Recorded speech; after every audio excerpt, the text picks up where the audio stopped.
ทักทายสวัสดีทุกคนสำหรับทีมมันเตทรายทีมผสมแข่งรุ่นอายุบ่เกิน19ปีของแข่งสวรรณเขตก่อนจะเดินทางไปแข่งขันอยู่ที่แข่งสารวันสนั่นคณะผู้ฝึกและนักกีฬาของเราจะไปขอพรอยู่ที่หอเภสัชและพระธาตุอิงหังฉะนั้นเราออกเดินทางกันไปเลยไปชมบรรยากาศของการไปกราบไหว้ขอพรขอสิ่งศักดิ์สิทธิ์คุ้มครองทีมงานนักกีฬาแข่งสวรรณเขตของเราเดินทางฮอดจุดหมายโดยสวัสดิภาพนอกสนามรับชมกันเลยเอาสำหรับคณะนักกีฬาบันเตทรายพวกเรากำลังมาขอพรจากสิ่งศักดิ์สิทธิ์เนาะคือพระธาตุอิงหังเนาะคือว่าพวกเขาจะออกเดินทางไปแข่งขันพวกเขาต้องมาขอพรก่อนจะเดินทางไปที่สารวันพอตั้งหน้าแข่งสวรรณเขตกับพวกเขาเนาะนำพาโดยจันหัตถดงเนาะแล้วก็จันเสียงอาจารย์นานี่แล้วก็คอยเองเนาะอาจารย์สุขทวีหรือว่าอาจารย์ด้วงมื้อนี้นำพาทีมงานของเราเราฝากกดไลค์กดแชร์หน่อยเด้อสำหรับทีมงานมาตีของเราจะเดินทางวันที่7ในเวลา7:00 นจะเดินทางไปที่แข่งสารวันเพื่อร่วมแข่งขันสิงไซญาติเอาเหรียญคำสำหรับน้องๆทุกคนก็ตั้งจิตอธิษฐานขอพรขอให้ตัวเองประสบผลสำเร็จและก็ขอให้ครอบครัวมีสุขภาพแข็งแรงจากหันกันมาผูกคอต่อแขนนำครูบาอาจารย์เพิ่นขอพรนำครูบาอาจารย์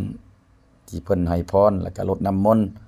สิ่งศักดิ์สิทธิ์คุ้มครองให้ทีมคณะนักกีฬาของเราประสบผลสำเร็จในการเดินทางไปแข่งขันในครั้งนี้ฉะนั้น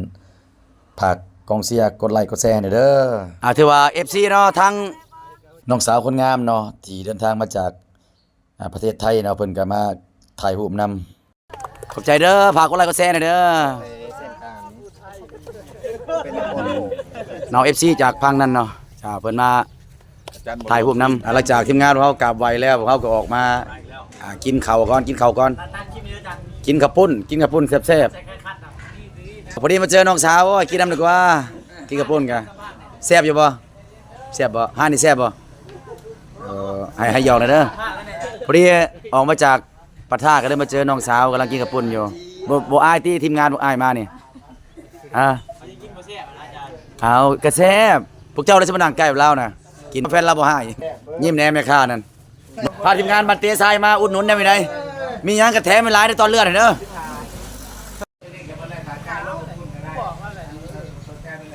น่ากินกะกินแล้วบ่สนใจแล้วเนาะกินแล้วก็บ่ห้องเลยหิวแห้งอาจารย์เชียงไปแล้วสองไอ้น้องเฮาตอนเที่ยงหันเก่าเดิมเนาะโอเคหัวเดินเนาะไปเนาะจวดได้ไหมได้จวดได้หลังจากเมื่อนี่เลยก็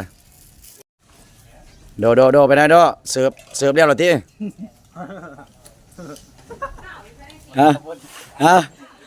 เอาเมาได้ไหมมาเสิร์ฟกับปุ้นนั่นเพราะว่าสุดขาวเนี่ยเพิ่นมาเสิร์ฟมานี่เป็นจะเพิ่งแตกหลายตายแท้คิดหลายเบิ่งแต่หุ่นแล้วก็เบิ่งหุ่นแล้วก็แล้วโอ้โหเพิ่นเบิ้ลมั้งแน่ไข่อีก3 หน่วยพี่เลิกบ่มีหยังขาย FC ใช่ป่ะฝากเชียร์เด้อหมดทุกคนแหละสวัสดีเขตฝากเลยเอาสวัสดีพี่น้องอย่าลืมอย่าพลาดกันแล้วกันสำหรับกีฬาเฮียนติดแขวงชลวันฝากชมฝากเชียร์ทีมงานสวัสดีเขตเฮาเด้อวันที่7เดินทางมื้อใดแข่งขันวันที่10เจอกับขมวน9 โมงเช้าโอเคเนาะที่เดินแขวงผักได้บ่นี่กระปุ้นบ่นี่เมนูกระปุ้นบางธาตุตะอย่างมาเด้อลูกโดดคักๆนี่ตุ้ยคักแล้วนี่จับมันไว้ดีๆได้นี่จับมันไว้ดีๆไม่ใช่โดนนะไม่ใช่บ่โอ้ยคักเลยโอ้ยบ่แม่โอ้ยเอาเด้อมาจับดูไว้นี่เด้อว้ายหมากลงเพชรนี่คักเลยส่งโลสิมาจงสิจ้าอย่างไรพามาคม